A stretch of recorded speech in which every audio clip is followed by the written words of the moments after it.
Hello friends, ગુંદાનું tasty એવું ભરેલું શાક જે ગરમા ગરમ તો ટેસ્ટી લાગે જ છે, પણ ઠંડો થયા પછી પણ એટલો જ ટેસ્ટી લાગે છે, જેને ફ્રીજમાં 4 થી 5 દિવસ સ્ટોર કરી શકાય છે.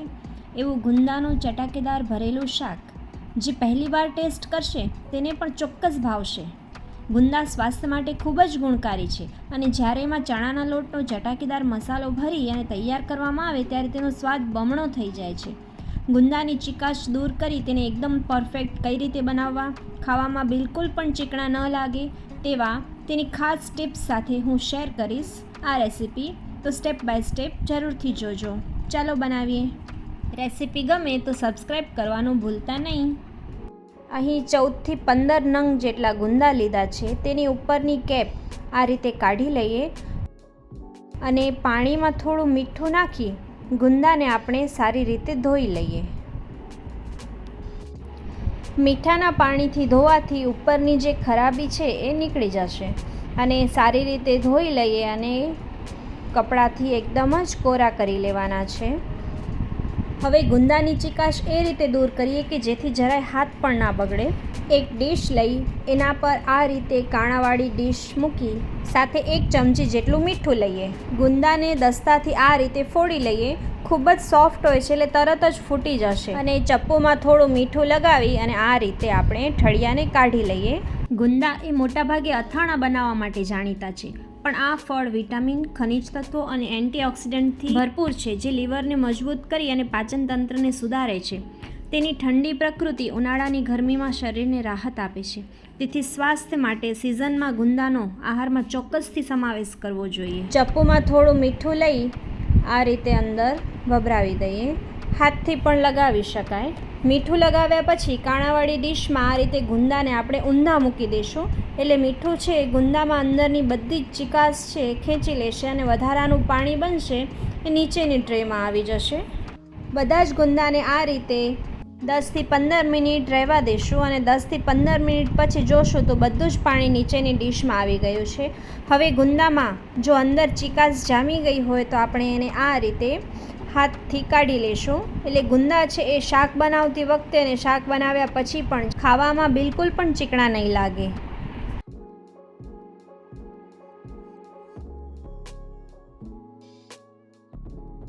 હવે ભરવાનો મસાલો તૈયાર કરવા માટે અહીં 2 કપ ચણાનો લોટ લીધો છે. એમાં 2 ચમચી લાલ મરચું પાવડર, અડધી ચમચી હળદર, 2 ચમચી ધાણા જીરું, અડધી ચમચી હિંગ, 2 ચમચી સાકરનો પાવડર, સ્વાદ પ્રમાણે મીઠું અને 5 ચમચી જેટલો આમચૂર પાવડર લીધો છે.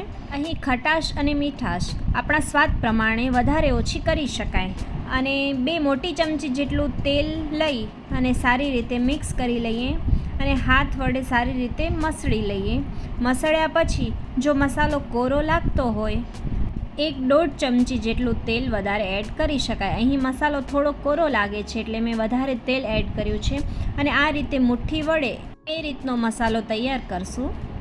અહીં મેં વધારે મસાલો તૈયાર કર્યો છે જેને ફ્રીજમાં 10 થી 15 દિવસ માટે સ્ટોર કરી શકાય.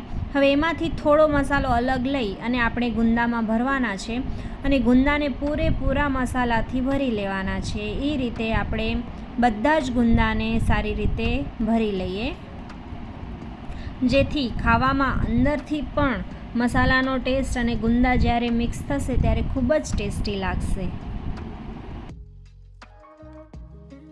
હવે એક પેનમાં આપણે પાણીને ગરમ થવા મૂકીએ. ગુંદાને આપણે વરાળમાં બાફવાના છે, તો એ કાણાવાળી ડીશ આ રીતે આપણે મૂકી અથવા તો વરાળિયામાં જે રીતે આપણે બાફતા હોઈએ એ રીતે ગુંદાને 10 થી 15 મિનિટ માટે બાફી લેશું. તો અહીં ગુંદા છે સરસ રીતે બફાઈ ગયા છે. હવે વઘાર માટે આપણે 2 ચમચી જેટલું તેલ લઈ રાઈને એડ કરી રાઈ ફૂટી જાય એટલે આપણે કોરો મસાલો છે એ આપણે એડ કરી દઈએ અને મસાલાને 1 મિનિટ સુધી સાંતળી લઈએ, જેથી મસાલાનો ટેસ્ટ કાચો ના લાગે. અને સારી રીતે સંતળાઈ ગયા પછી એમાં આપણે બાફેલા ગુંદા એડ કરી દઈશું.